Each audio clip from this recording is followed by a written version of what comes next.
I was actually at the gym this morning, just looking around at everyone on the treadmills, and it really hit me. Oh, yeah. What hit you? We spend this just incredible amount of energy trying to push back the expiration date. You know, Wow, absolutely. we eat the kale, we track the steps on our watches, we do literally everything to keep the heart beating just a little bit longer, Mm. because that's the ultimate deadline we're all terrified of. It is. I mean, the fear of the flat line drives almost everything in modern society. But then I came home and started prepping the text we're covering today, Yeah. and right in the opening paragraph, I got stopped cold. Yeah, it's a heavy opener. Because the author suggests we're completely fixated on the wrong deadline, like we're guarding the wrong door. It's a really jarring way to start. We naturally assume the tragedy of death is the body shutting down the cessation of breath. Mm. But the argument here is that the real danger isn't that your heart stops. Right. The real danger is that your mind, specifically your ability to grasp logic, truth, and reality, might decay long before your body actually quits on you. And that is a terrifying distinction. It's the idea that you could still be walking around eating dinner, digesting food, maybe even holding a conversation. But the you that actually understands the world, Gone. the you that has agency, just gone. Precisely. And that really sets the stakes for this entire discussion. It does. Welcome to the deep dive, everyone. Today, we are tackling Book 3 of Meditations. And I have to say, if you're listening and thinking this is going to be some dry, abstract philosophy lecture, you need to reset your expectations right now. You really do. Book 3 is different. This isn't just theory. This is a manual on urgency. We're going to get into how to see the world without flinching, how to deal with the noise of annoying people, and essentially how to pack your bags for the final departure. And what distinguishes Book 3 from the rest of Marcus Aurelius' writings is the visceral nature of the imagery. Yes, the imagery is wild. We aren't just talking about virtue in the clouds here. We're going to be talking about rotting fruit, the foam on a wild boar's mouth, and the very specific, messy ways that famous people have died. So let's unpack this properly. We started with that fear of mental decay in Section 1. The text opens with a command. He says a man must hasten. Great. And usually when we hear hasten, we think, hurry up because life is short. But Marcus adds a really specific technical caveat here regarding the brain. He does. He acknowledges that, sure, if you live a long time, your respiration, your nutrition, your imagination, basically, the animal functions, they might hold up fine. You can physically survive for a very long time. Right, the body keeps humming along. Exactly. But he warns about what he calls the intellective faculty. The intellective factor. Right. This is the specific power to understand the true nature of things and how they connect. And he says this faculty daily wastes and decays. So he's not just worried about dementia in the medical sense. He's talking about a subtle erosion of judgment. Exactly. He points out that in old age, or even just through stagnation, you might lose the ability to redress and rectify all wrong, or to make the right use of yourself. Which is so dangerous. The real tragedy is that when this happens, you lose the ability to judge your own condition. You might be acting foolishly or living without purpose, and you literally lack the cognitive tool to realize it. That's the kicker for me. That's the horror movie part. If you wait too long to get your character in order, the fog rolls in, and you won't even know you're lost. You're just a machine processing food. Which creates this incredible pressure to act now.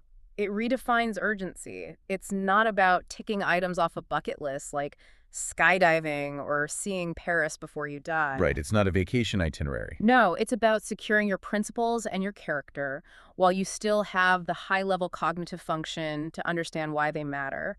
You have to build the fortress before the walls start to crumble. Wow. Okay, speaking of seeing things clearly, I want to jump to Section 2, because this is where the text completely challenges how we look at the world visually. This is a great section. You'd expect a Roman emperor, a guy who lives in a literal palace, to talk about the beauty of gold statues or perfectly symmetrical faces.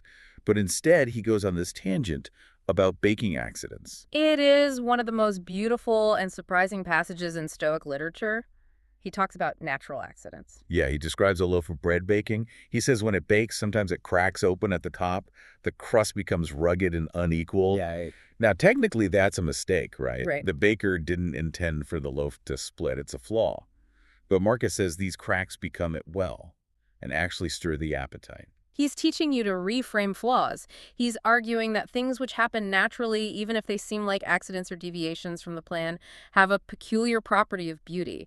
He extends this to figs, too. Oh yeah, the figs. He says a fig is at its most beautiful not when it's green and perfect, but when it actually starts to shrink and wither. And olives. He says olives are best when they're next to putrefaction, which is a very polite philosophical way of saying they're rotting. It is. But think about the shift in perspective required here.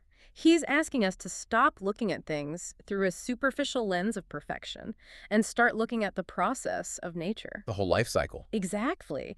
He mentions the froth of a foaming wild boar or the brow of a lion. Which, let's be honest, are terrifying. Nobody puts a foaming boar on a motivational poster. No, usually not.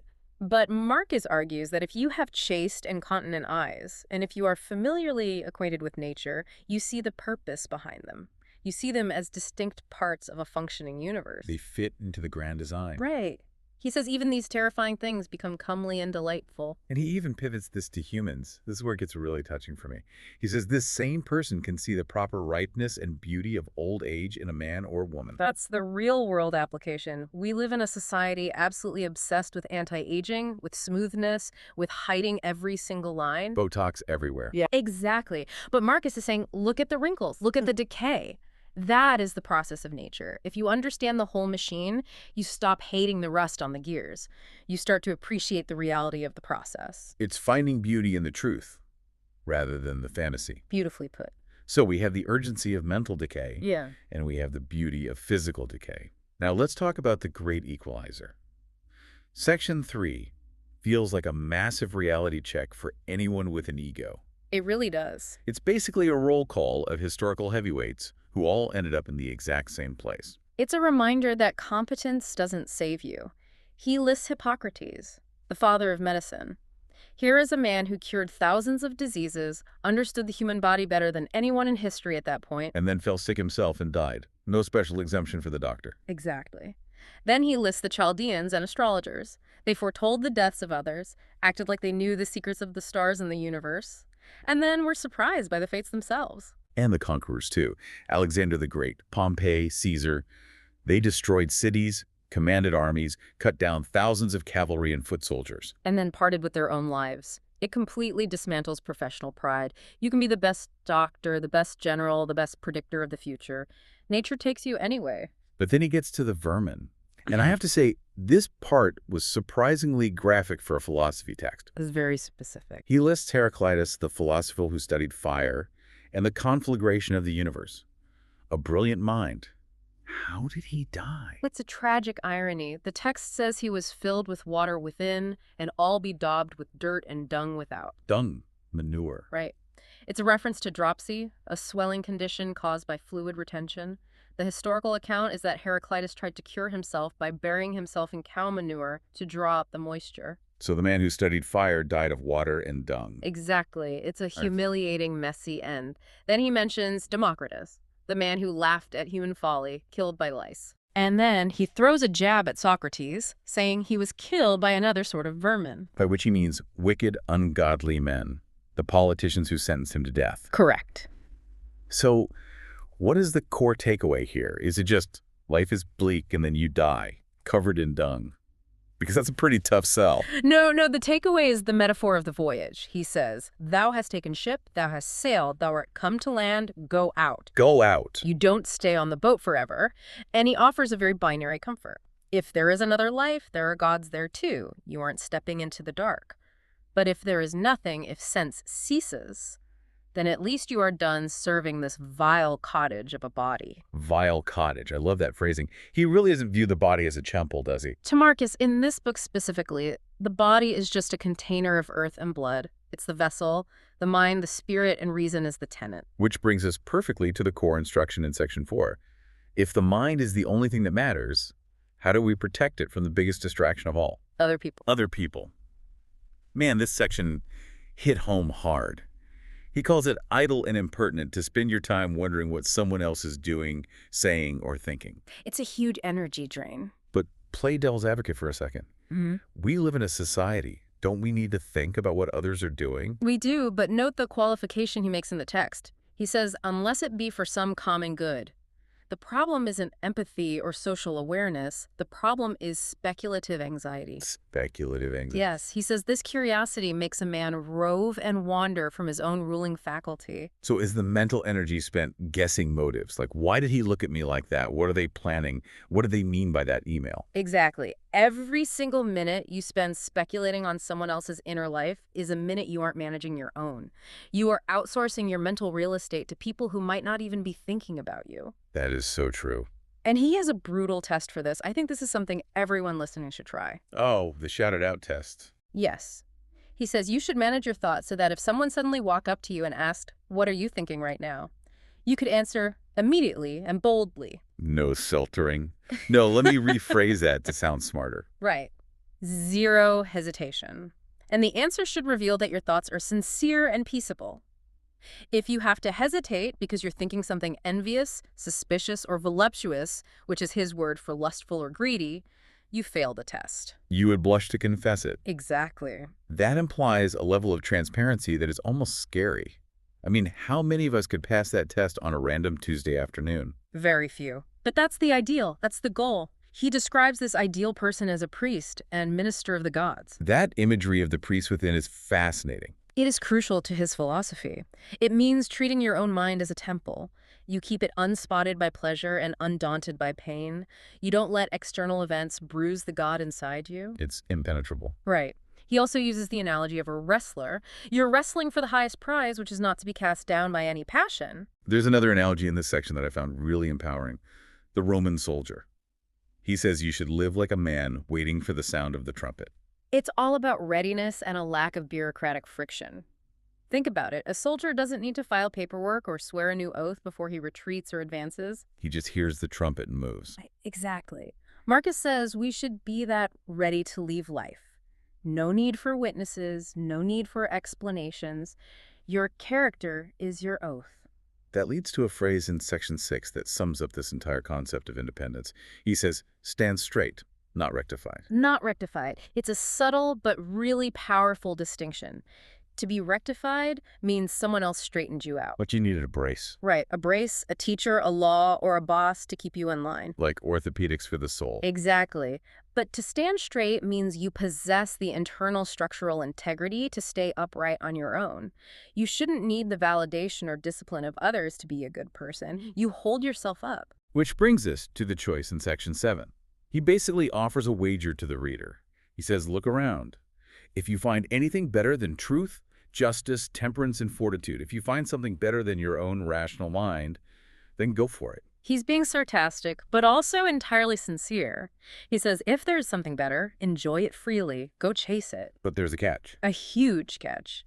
He warns that if you examine reality and find that nothing is superior to the spirit within you, the spirit that controls your desires and examines your thoughts, then don't give way to inferior things. But we are hardwired to want those inferior things, aren't we? Popular applause, riches, physical pleasure. We are. But Marcus argues that if you let those things in, even for a moment, they prevail and pervert a man's mind. You lose your freedom. You become a slave to the thing you want. He talks about profit here, too. We always want what's profitable. But he makes a really interesting distinction between man and creature. This is key to Stoic logic. If something is profitable to you as a rational man, take it. Learn, grow, be just. But if it's only profitable to you as a creature, an animal, reject it. What's a good example of animal profit? Comfort, excessive food, retaliation when someone insults you. Anything that feeds the biological machine or the ego, but doesn't actually help the rational pilot. We confuse those two all the time. Constantly. We think, oh, getting this promotion and making more money is profitable. But if it requires you to compromise your integrity, it's only profitable to the animal, not the rational mind. To help us distinguish between these things, to stop us from getting dazzled by the animal profit, he gives us a tool in section AA. I call it the naked method. It is a brilliant method of radical definition. He says when an object presents itself to you, make a particular description and delineation of it. Strip it naked. So let's take something we usually covet, a bag of gold, or a fancy title, or a luxury car. How do we apply this? You divide it into parts. You ask, what is this thing in its true nature? A car is metal, rubber, and plastic. A bag of gold is just yellow sediment from the earth. A purple robe, which was the ultimate symbol of Roman power, is just Sheep's wool dyed in shellfish blood. It totally ruins the magic. That is exactly the point. You strip away the legend or the cultural story we tell about the object. Then you ask, how long will it last? And most importantly, what virtue do I need to handle this? That last part is a constructive step. It's not just deconstruction for the sake of being cynical. It's asking, does this object require me to be meek, brave, honest? Right. By seeing the object bare and naked, you stop being a slave to its glamour. You see it as just another prop in the universe, the supreme city of which we are all citizens. This perspective shift applies to time as well. In Section X, he reminds us that we only ever live in the now, the past is gone, the future is uncertain. And this is where he absolutely destroys the concept of fame. Oh, he dismantles it. He calls fame the succession of silly mortal men. Silly mortal men. That is not how we usually talk about posterity. We usually talk about building a legacy. He's looking at the raw data of history. He says it's just one generation of confused, short-lived people remembering another generation of confused, short-lived people. He asks, why do you care if they remember you? They don't even know themselves. It connects right back to that inner fortress. If you are seeking fame, you are placing your ultimate value in the minds of others, minds that are fickle, forgetful, and essentially temporary. It's the terrible investment portfolio. It really is. It's building a house on sand. Moving to Section 14th, we get a very practical how-to on maintaining this mindset. He compares the philosopher to a surgeon. Physicians and chirurgeons, he calls them. He observes that doctors always keep their instruments ready for sudden cures. If a patient comes in bleeding, they don't have to run to the store to buy a scalpel. They have the instrument right there. In the same way, we need our dogmata, our principles ready at hand. You can't go looking for your philosophy textbook when life punches you in the face. When you get fired or insulted or a loved one falls ill, you need the tools right there in your pocket. Instant access. Yes. You need to know the nature of pain and pleasure immediately. You need to know that death is not evil immediately. And that leads to a command in Section XV that I found deeply ironic. Here is Marcus Aurelius writing a book that we are reading 2,000 years later, and he tells himself to stop reading. He says, thou shalt never live to read thy moral commentaries, nor the acts of the famous Romans and Grecians. He's calling himself out. The ultimate call-out. He's been collecting these books, saving them for his retirement, but then one day I'll really sit down and study these. And he realizes he's never going to get to them. So the command is, throw away vain hopes and help yourself. Stop preparing to live. Stop reading about how others lived. If you care for yourself, do it now. It returns to that theme of urgency we started with. Exactly. The intellective faculty is decaying. You don't have time to be a student forever. At some point, you have to actually be the practitioner. He clarifies in Section XVI that simply doing your duties isn't enough to make you a good man. This is the man versus beast section. This is a crucial distinction for anyone listening. Marcus asks, what makes a good person? Is it having senses? No. Beasts have senses. Is it having desires? No. Monsters like Phalaris and Nero, famous tyrants, they had intense desires. He even mentions atheists here. He defines them as those who believe not that there be any gods. He says they can perform ordinary duties or betray their country when the doors are shut. So if a bad man can do his job and pay his taxes, what makes a good man different? The specific property of the good man is that he loves his lot and portion. He accepts whatever fate sends him. And he keeps the God within pure. He doesn't confuse his inner spirit with a multitude of fancies. So it's not just about action. It's about attitude. It's about not being angry with what happens to you. Precisely. And in Section 9, he offers a beautiful consolation about the length of life. He uses the actor analogy. Right. We often feel that dying young is a tragedy because the life is incomplete. We say, oh, he had so much potential. But Marcus says a disciplined mind is never unfinished. People worry that if they die, it's like an actor pulled off stage in the middle of a scene. It feels abrupt. But Marcus says no. In life, the play is complete whenever the rational mind says it is. If you have secured your reason and your character, your life is a whole circle, whether you die at 20 or 80. The duration doesn't determine the quality. That is incredibly profound. So let's bring this all together. We've covered a lot of dense ground today. We really have. We started with the biological clock, not the heart, but the mind. The terrifying reality that your ability to understand truth could rot before your body dies, creating an immediate deadline to get your act together. And then we learned to reframe our vision, To see beauty in the accidents, the cracked bread, the withering fig, and to see death as the great equalizer that takes the doctor, the astrologer, and the emperor alike. We discussed building the inner fortress, stopping the idle, anxiety-inducing thoughts about others, standing straight, not rectified, and keeping our principles ready like a surgeon's tools so we aren't scrambling in a crisis. And we finish with the idea that the good man loves his fate and is ready to leave the stage at any moment, completely without complaint. The final image from section XCA is really the one to hold on to. The good man walks through life pure, ever ready to depart. He doesn't need people to believe he's sincere. He doesn't get angry if they don't. He just follows the path of truth and justice. It's a call to total independence and total readiness. Before we go, I want to leave you with that one provocative thought from section 4. It's the test you can do today, right now. If someone walked up to you this very second and demanded, shout out exactly what you are thinking, could you do it? Could you do it without blushing, without scrambling for a lie to make yourself sound better? If not, if you have to hide your own mind, what does that say about who is really in charge of your life? A difficult question, but absolutely the most important one. That's it for this deep dive. Go fix your bread, check your thoughts, and we'll see you next time.